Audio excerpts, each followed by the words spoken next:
नव्या दिवसाची नवी बातमी। उपमुख्यमंत्री अजित पवार यांच्या विमानाला बारामतीमध्ये भीषण अपघात झालाय।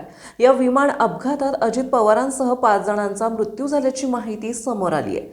बारामतीमध्ये विमान लँड होत असताना झालेल्या अपघातानंतर विमानाला आग लागली आणि विमान जळून खाक झालंय। ते आज मुंबईहून बारामतीकडे सभासाठी आलेले होते। या घटनेने महाराष्ट्रावर शोककळा पसरली आहे। धडाडीचे नेते म्हणून अजित पवारांची देशभरात ओळख होती। विमानतळाजवळच विमान लँड होतानाच हे विमान कोसळलं। 2 पायलट, 1 अटेंडंट, अजित पवार आणि अजित पवारांसोबत असलेली व्यक्ती यांचा मृत्यू झालाय। या अपघाताने राज्याला मोठा धक्का बसलाय।